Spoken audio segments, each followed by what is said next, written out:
இந்திய தேசத்தில் தமிழ்நாட்டில் பல்வேறு மலைகளில் வாழும் பழங்குடியின இன மக்களை பற்றியும் அவர்களின் வாழ்வை பற்றியும் அறிய துடிக்கும் ஓர் இளைஞனின் எழுச்சிமிகு பயணம்தான் இந்த காந்தல்.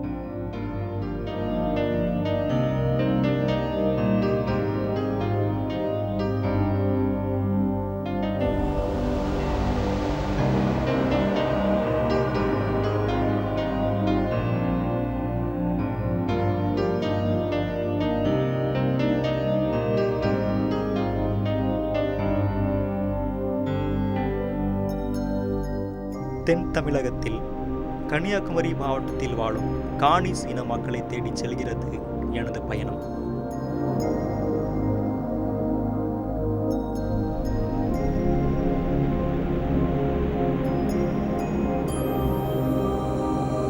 தச்சமலைன்னு கிராமத்தில் நான் இருக்கேன். தச்சமலையில் இருக்கேன். பாரம்பரியமே எங்கள் அப்பா எங்கள் அம்மா எல்லாம் இங்கே வாழ்ந்தவங்க தான். எங்கள் பாரம்பரியமே இங்கே வாழ்ந்து, அது களப்பாறைன்னு ஒரு ஏரியா இருக்குது, நடனம்பத்தைன்னு ஒரு ஏரியா இருக்குது, பின்னமிட்டு ஏரியா இருக்குது. இப்படி எல்லாம் இந்த 4 கிராமம் சேர்ந்து மொத்தமாக தச்சமலைன்னு சொல்லுவோம். எனக்கெல்லாம் வருமானம் எல்லாம் அவ்வளோ ஒன்றும் கிடையாது. இந்த போட்டில் காலைல 6 மணிக்கு வந்துட்டு சாயந்தரம் 5க்கெல்லாம் படிக்கிற ஸ்கூல் பிள்ளைகள் எல்லாம் நாங்கள் இந்த போட்டில் கொண்டு போகிறோம். டெய்லி 80 பிள்ளைகள்கிட்ட ஸ்கூல் படிக்க போகிறாங்க. அவங்களுக்கு வேண்டி எல்லா வசதியும் வச்சுருக்கோம், லைஃப் ஜாக்கெட் எல்லாம் வச்சுருக்கோம். ஆனால் நிரந்தரமாக பிள்ளைகளுக்கு மழை பெஞ்சா போடுறதுக்குள்ள வாய்ப்பு கிடையாது. ஆனால் அந்த பிள்ளைகளெல்லாம் படிக்கிறதுக்குள்ள ரொம்ப நல்லா படிக்கணும்னு சொல்லி ஆர்வம் உள்ள பிள்ளைகள் நிறைய இருக்காங்க. நல்லா இன்ஜினியர் படிக்கணும், டாக்டர் படிக்கணும், அந்த எண்ணம் பிள்ளைகள்கிட்ட நிறைய இருக்குது. ஆனாலும் அந்த பிள்ளைகள் படிக்கிறதுக்குள்ள என்ன இருந்தாலும் பிள்ளைகளுக்குள்ள இந்த போகிறதுக்குள்ள வசதியை பார்த்து பொம்பளைகள்னா பயப்படுறாங்க. நான் சில சமயம் எக்ஸ்ட்ரா கிளாஸ் வச்சா 6 மணி 7 மணி ஆகுது. அதுக்கு பிறகு இங்கே பஸ் ஒன்றும் கிடையாது. அதனால அவங்க பயப்படுறாங்க. அப்படி சில பிள்ளைகளெல்லாம் பாதியிலே ஸ்கூலை கட் பண்ணிட்டாங்க. 5 வரை இங்கே இருக்குது, அரசு தொடக்கப்பள்ளி இருக்குது. இருந்தும் டீச்சர்ஸ் எல்லாம் வாரதுக்கு ரொம்ப கஷ்டமாக இருக்குது. எங்கள் சொந்த போட்டு இருந்துட்டோம், எங்களுக்கு டீசல் மேனியம் பார்க்கணுமே, பார்த்து தானே இங்கே அவங்கள எடுத்து விட முடியும். இங்கே தச்சமலை ஸ்கூலுக்கு ஒரு டீச்சர் வந்தோடனே நாங்கள் எடுத்து விட மாட்டோம். அதில் 4 6 7 பேர் வந்தால் தான் டீச்சரை இங்கே ஸ்கூல் டீச்சராக இங்கே எடுத்து விடுவோம். இல்லாட்டி அவங்க ஒரு 9 10 மணி வரை வெயிட் பண்ணுவாங்க. கவர்மெண்ட் எங்களுக்கு கொஞ்சம் மானியமாக டீசல் தந்து இந்த எங்களுக்குன்னு ஒரு மானியமாட்டு ஒரு இது பண்ணிட்டு இருந்தோன்னா எங்கள் மக்களுக்கு பிரயோஜனம் இருக்கும், ஸ்கூலில் படிக்க பிள்ளைகளுக்கும் பிரயோஜனமாக இருக்கும். ரொம்ப நாங்கள் கஷ்டப்படுறோம். சில பிள்ளைங்களெல்லாம் 8 மணி 9 மணி ஆகுது நைட்டு. சில டைம் வெயிட் பண்ணி நிற்கும். லேடிஸ் பிள்ளைகளுக்கும் பயம். இங்கே வந்து தேக்கு மரம் இடம் இருக்குது, பயங்கர காடு. அந்த வழியாக தான் பிள்ளைகளுக்கு வரணும், படிக்க போயிட்டு இங்கே வரணும். அதெல்லாம் எடுத்து விடக்கு வெயிட் பண்ணி நிற்போம் சாயந்தரம் வரைக்கும். அப்படி நாங்கள் ரொம்ப வாழ்வாதாரத்துல ரொம்ப பாடுபட்டு கவர்மெண்ட் இப்போ டைகர் ப்ராஜெக்ட்னு அறிவிச்சிருக்காங்க. நாங்கள் எங்கே இருக்கணுமா இல்லையாட்ட நாங்கள் 100 வருஷமாக பாரம்பரியமாக இங்கே வாழ்ந்துகிட்டே இருக்கோம். கவர்மெண்ட் வந்து டைகர் ப்ராஜெக்ட்னு சொல்கிறாங்க. எங்கள் வாழ்வாதாரங்கள்லாம் கடை தான் போகுது, எங்கள் பிள்ளைகளுக்கு வாழ்க்கையும் போக தான் சரி. நம்ம இருக்க இடத்த விட்டு கொடுத்துட்டு இன்னொரு இடத்துக்கு போனால் எங்களுக்கு நாங்கள் இப்போ இருக்க இடம் வந்து கடவுளாட்டி எங்களுக்கு ஒரு தர்ணம் மாதிரி தந்த ஏரியா. நாங்கள் இன்னொரு இடத்துக்கு போனோன்னா நாங்கள் எப்படி வாழ்வோம்? எவ்வளோ பிரச்சனை இருந்தாலும் எங்களுக்கு பிரச்சனை கிடையாது. இந்த டைகர் ப்ராஜெக்ட்னு கவர்மெண்ட் அறிவித்த பிறகு எங்களுக்கு ரொம்ப பிரச்சனை. இது மட்டும் இல்லாட்டின்னா நாங்கள் வாழ்க்கையில் ரொம்ப ரொம்ப சந்தோஷமாக இருப்போம்.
பேர் டிவிஜன் பிளட்ஸ்கரம்.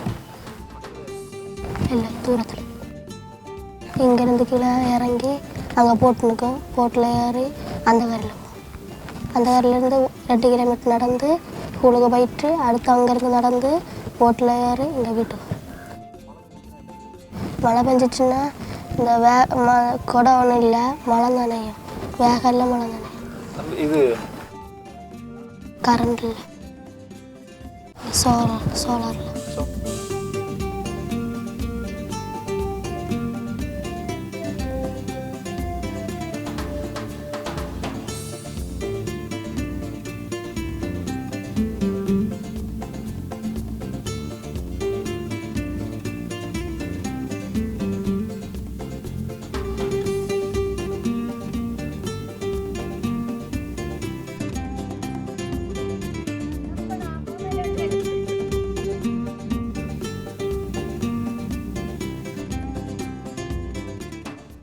எழில் நிறைந்த வளமிக்க இந்த மலைகள் செழிப்போடு இம்மக்களின் சோகங்களையும் தாங்கிச் செல்கிறது.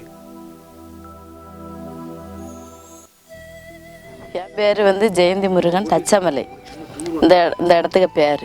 ஒரு நாளைக்கு ஒரு பஸ்ஸு, அதுவும் மார்த்தாண்டம் டு கிளவியாறு, அவ்வளோதான்.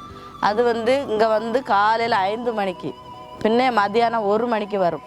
வந்துட்டு போனால் பின்ன அந்த டைம் கணக்கு இல்லை பஸ்ஸுங்க வர்றது. அது 2 ட்ரிப்பு தான் உண்டு.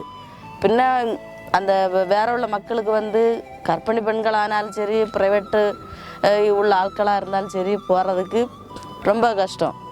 அதுவா ப்ரைவேட்டாக ஒரு வண்டி பிடிச்சிருந்தாலும் மெயினில் வரணுன்னாலும் 1.5 இல்லைன்னா 1.25 2 ஹவர் ஆகும். நாங்கள் இருக்க இடத்துல இருந்தும் ஒரு 2, 3, 4 கிலோமீட்டருக்கு அந்த பக்கமும் அது உயரமான பெரிய பெரிய பொற்றையான ஏரியாவாக்கும்.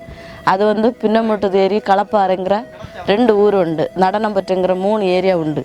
அதில் இருந்தும் கூட பிள்ளைங்களும் இந்த கர்ப்பிணி பெண்கள் வர்றதுக்கு ரொம்ப கஷ்டம். அப்போ அந்த இடத்த பொறுத்த அளவில் அதில் 4 கம்பு, மூங்கில் கம்பு, அதில் அந்த 4 அந்த கம்பில் நூல் சாக்குப்பை அப்படிப்பட்ட அந்த இதை வச்சு தான் அதில் ஃபிட் பண்ணி தான் அந்த கர்ப்பிணியை இங்கே கொண்டு வர்றது.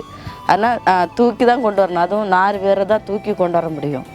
அப்படி வர்ற சமயம் அவங்களுக்கு அந்த தேவைப்பட்ட நேரத்தில் இங்கே அவசரமாக போகிறதுக்கு ஒரு பாதுகாப்பான பொருள் எதுவும் கிடைக்கலன்னா தாய்க்கும் பிள்ளைக்கும் ரொம்ப சேதம். போகிறதுக்கு ஒரு ரோடு வசதியும் ஒரு ஹாஸ்பிட்டல் இருந்தால் ரொம்ப நல்லா இருக்கும் சார்.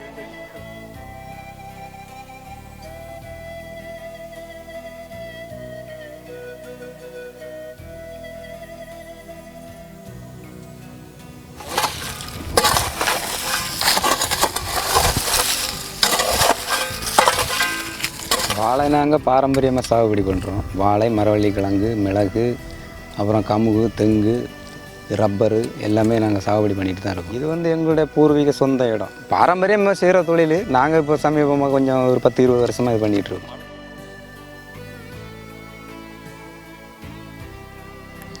சரி, நாங்கள் இதை கத்தியால் இந்த ரப்பர் மரத்தை வெட்டுறோம்.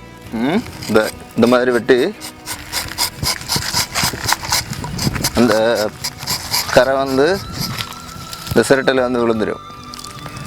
அப்புறமா இந்த கரையை நாங்கள் இதில் எடுத்துடுவோம். இதில் எடுத்து இப்படி ஊற்றிக்கிட்டு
பால் வெட்டில் வந்து இப்போ ரொம்ப பாதிக்கப்பட்டிருக்கு. காரணம் சம்பளம் ரொம்ப கம்மி, சீட்டு விலை இறங்கி போச்சு. பால் கொண்டு வந்து கொடுக்கறதுக்கு தக்கன அவங்க கொடுக்குற சம்பளத்துக்கு கூட பால் சீட்டு விலை இல்லை. அதனால் ரொம்ப கஷ்டத்துலையாக்கும் மக்கள் இப்போ வந்து தடுமாறுது. ஆனால் தயவுசெய்து எங்களுக்கு பால் விலையை ஏற்றி, சீட்டுக்கு விலை ஏற்றி சரியான முறையில் கொடுத்தா நாங்களும் பிள்ளை குட்டிகளை வளர்க்கவோ படிக்க வைக்கவோ சாப்பிட்றதுக்கோ ரொம்ப வசதியாக இருக்கும். ஆனால் வந்து இப்போ வந்து அடிப்படையாக நடக்கக்கூடியது ரொம்ப ரொம்ப மோசமான நிலையில் நடந்துக்கிட்டு இருக்கு. 80 ரூபா விற்கிது ஒரு சீட்டு. அப்படி விற்கும்போது நாங்கள் வேலைக்கு வந்திருக்கோம். முன்னாடி 260 ரூபா 200 ரூபா அந்த அளவுக்கு 280 ரூபா வர நின்றுச்சு. இப்போ வந்து எங்களை வேலைக்கு வச்சு சம்பளம் கொடுக்குறவங்களுக்கும் ரொம்ப கை கடிக்குது, எங்களுக்கும் கை கடிக்குது. இதை தான் நீங்கள் எங்களுக்கு நல்ல முறையில் ஏதாச்சும் ஒரு முடிவு பண்ணி எங்களுக்கு செஞ்சு தரணும்.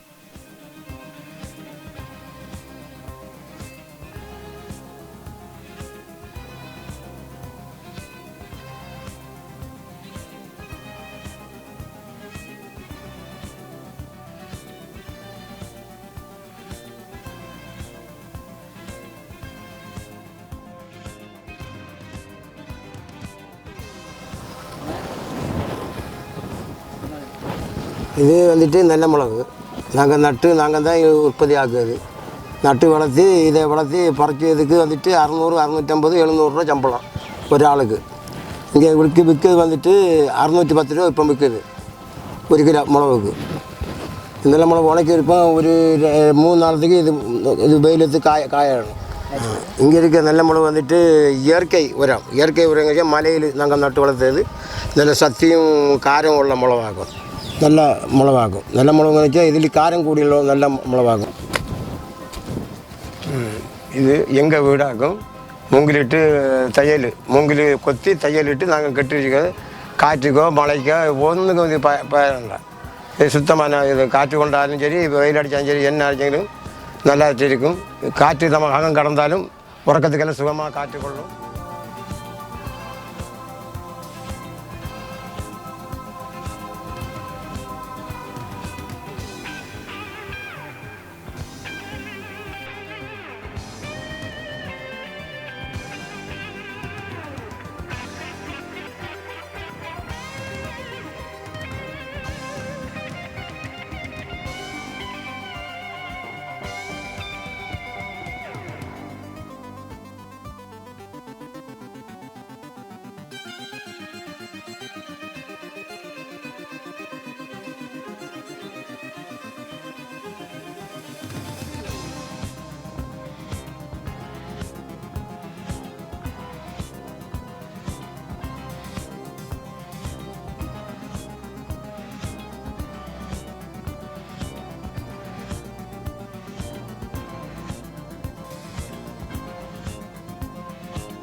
தமிழ்நாட்டில் மேற்கு மண்டலத்தில் கொடைக்கானல் மலைகளில் வாழும் பளியரின மக்களை தேடி விரிகிறது எனது பயணம்.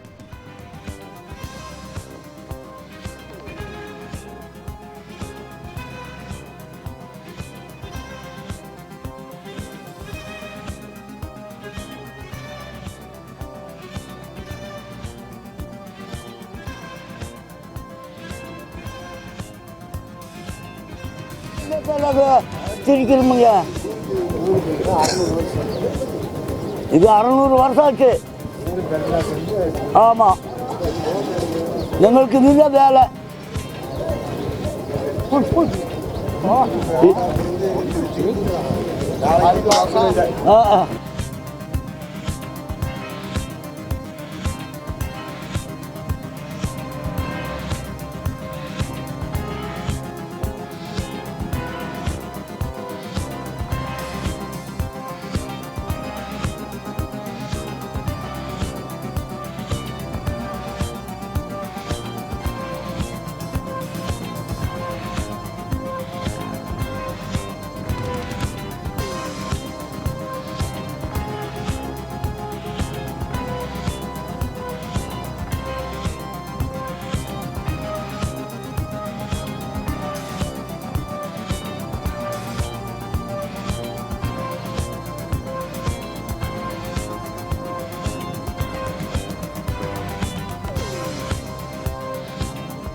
அதுவும் நாங்கள் மூங்கி பழத்தில் இருக்கோம். இப்போ நாங்கள் வாழும் வழி வந்து ரொம்ப சிரமமாக வாழ்கிறோம். இப்போ எங்கள் பிள்ளைகளெல்லாம் படிக்கணும்னு சொன்னால் கொடைக்கானலில் தான் வந்து விடுறோம். ஆனால் அங்கேருந்து நாங்கள் வரும்போது ரொம்ப வறுமையாக நடந்து வந்து மன்னம்பூர் வரை வந்து பஸ் ஏறி பிள்ளைகளை கொண்டு வந்து கொடைக்கானலில் படிக்க விடுறோம். அடுத்து நாங்கள் எங்கள் வகுத்து கொடுமைக்காக அங்கே இருக்கிற ஏதோ ஒரு அந்த மூங்கி கொடுத்து அடுத்து இந்த போதைப்புல்லு தைலம் அது இதை மாற்றி நாங்கள் வகுத்து கொடுமைக்காக சாப்பிட்றோம். மேலும் எங்களுக்கு சாலை வசதி இல்லை. சாலை வசதி மிகவும் நீங்கள் போட்டு கொடுக்கணும். அடுத்து நீங்கள் வந்து எங்களுக்கு இந்த பூத்து போட்டியெல்லாம் வந்து மஞ்சம்பட்டி வழிதான் வருது. அதெல்லாம் நீங்கள் வந்து முயற்சி பண்ணி அதே பக்கமாக இருக்குதாமில்ல கொம்பூர்லேயே கொடுக்க வேண்டியது தானே அப்படிங்கிறதெல்லாம் முயற்சி பண்ணி நாங்கள் சொல்கிறோம். மேலும் மேலும் எங்களுக்கு நல்ல நல்ல வசதியெல்லாம் நீங்கள் கொடுக்க வேணும் அப்படிங்கிறத நாங்கள் மூங்கில் பழத்தில் பரம்பரையாக இருக்கோம். 150 வருஷமே வருஷமாக ஆகும். காட்டு மரத்தினுடைய தீயிலேயே அந்த ஒளியிலேயே தான் நாங்கள் இருந்தோம். ஆமாம், வேறு வசதியே இல்லை. கரண்ட்டு வந்து ஃபாரஸ்ட்டுக்காரங்க சோலார் கொடுத்துருக்காங்க.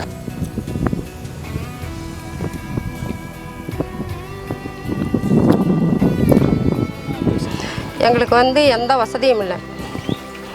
நாங்கள் வந்து காட்டுப்படி போய் எதுவும் நாங்கள் மூங்கில் பள்ளிக்கிழங்கு இப்படியெல்லாம் எடுத்துகிட்டு வந்து சாப்பிட்டாத்தான். நாங்கள் வந்து வனத்துக்குள்ளே இருக்கோம். எங்களுக்கு எந்த சலுகையும் இல்லை. இதனால் வந்து எங்களுக்கு நல்ல சலுகை செஞ்சு கொடுங்க. நாங்கள் இது நாள் வரையிலையும் எந்த நிதியுமே நாங்கள் செய்கிறது இல்லை. இதனால் நீங்கள் என்ன செய்கிறீங்கன்னு சொன்னால் எங்களுக்கு வந்து குழந்தைகளுக்கு கர்ப்பமான பிள்ளைகளுக்கு வயசு பிள்ளைகளுக்கு எதுவும் ஒரு ஆபத்து வந்தாலும் கூட மூங்கி வெட்டி தான் தூக்கிட்டு போகணும். அதை தவிர எங்களுக்கு வேறு வழி எதுவுமே இல்லைங்க. கவர்மெண்ட்டு ஆடு மாடு குதிரைக்காய் எதுவுமே கொடுத்தாலும் கூட எங்களுக்கு எந்த சலுகையும் வர்றதில்லை.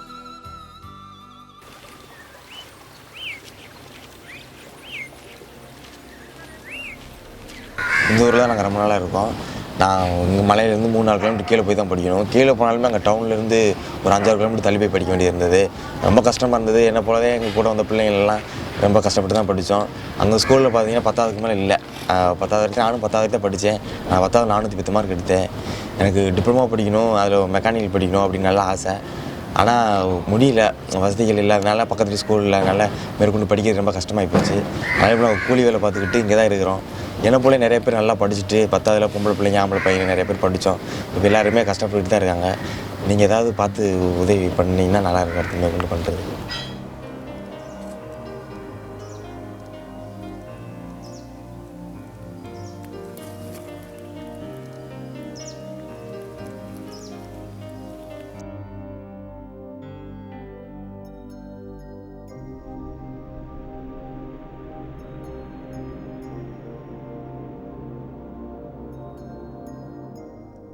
இனிமைமிக்க அனுபவத்தை அள்ளிக்கொண்டு அலைபோல் செல்கிறேன் சேலம் மாவட்டத்தில் வாழும் மலையாளி இன மக்களை தேடி.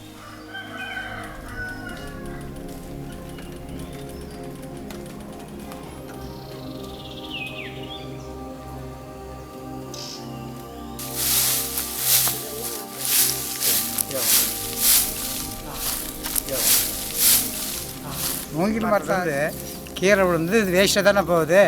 அதனால் அதை அரிசா பண்ணி நாங்கள் சாப்பிடுவோம். இருக்கிறத 10-5க்கு இப்போ நாங்கள் கடை தான்.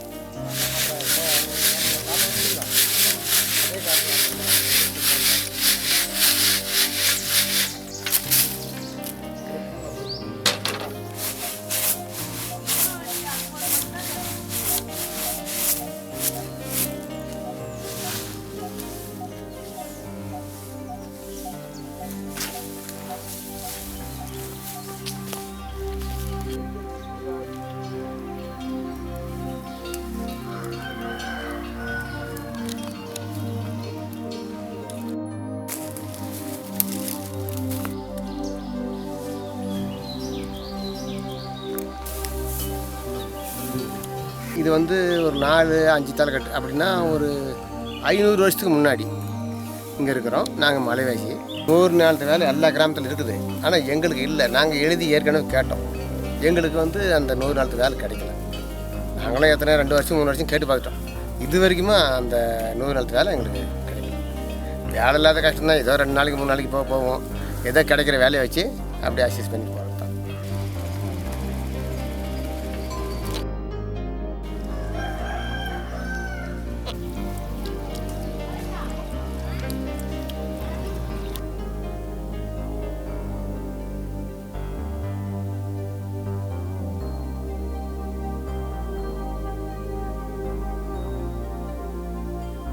எங்கள் வீட்லேயும் படிக்க வைக்கிறதுக்கு வசதி இல்லைங்க. வசதி இல்லாத எங்கள் அப்பா அம்மா ரொம்ப கஷ்டப்பட்டு என்னை 10வது 12வது வரலும் படிக்க வச்சாங்க. 12வது வரலும் படித்த நான் இப்போ வேலை வாய்ப்பு இல்லாத இங்கே வந்து என்னை கல்யாணம் பண்ணி கொடுத்துட்டாங்க. 12வது படிச்சுட்டு இருக்கும்போதே என்னை இங்கே வந்து கல்யாணம் பண்ணி கொடுத்துட்டாங்க. இங்கே வந்து பார்த்தாலும் இந்த ஊரில் வந்து பள்ளிக்கூட வசதி, ஹாஸ்பிட்டல் வசதி இது மாதிரி எதுவுமே இல்லை. ஒரு அர்ஜெண்ட்டாக ஒரு பிரசவத்துக்காக போகணுன்னா கூட நாங்கள் வந்து 5 கிலோமீட்டர் 6 கிலோமீட்டர் தள்ளி தாங்க உள்ளார போகிறதாகுது. இங்கேருந்து போகிறதுக்குள்ள வழி ஏகப்பட்ட வழி. ரோடு வசதி இல்லைன்னு சொன்னாங்க. அப்புறம் அதனால் ரோடு வசதி வேணும் எங்களுக்கு அப்படின்னு சொன்னதுனால மலையில் வேலைக்கும் போக முடியல, ஒன்றும் போக முடியல. அதனால் ரோடு வசதி வந்து எங்களுக்கு போட்டு கொடுத்தாங்க. இந்த ஸ்கூலு இந்த பிள்ளைங்கள்லாம் சின்ன பிள்ளைங்கள்லாம் அந்த பிள்ளைங்கள் ஆகி போச்சு. எங்கேயும் வேலைக்கு போகிறதுக்கு வழி இல்லை. அதனால் நாங்கள் தான் எங்களால் தான் படிக்க முடியலனாலும் இந்த குழந்தைங்களாவது நல்லபடியாக வருங்காலத்தில் படிக்கணும்.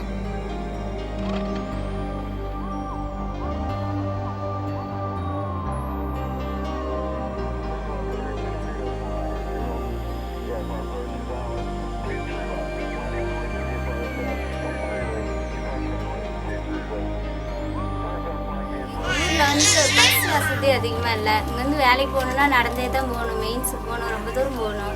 ஒரு 2 கிலோமீட்டர் இருக்கும்.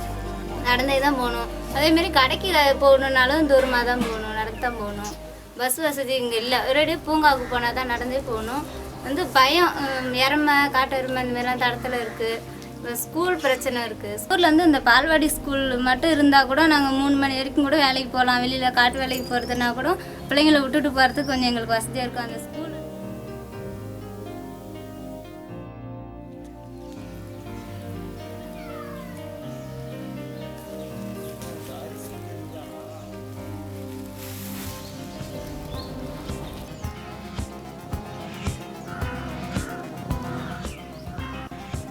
என்னை பொறுத்தவரை பழங்குடியின மக்கள் இருக்கும் வரை மலைகளும் அதன் வளங்களும் காலத்தால் அழியாது காக்கப்படும் என்பதில் எல்லளவும் ஐயமில்லை.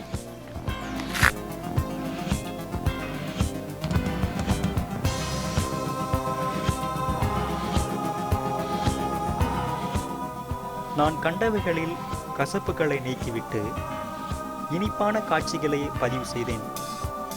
தொடர்ந்து செல்கிறேன் விடுபட்ட இனங்களை காண.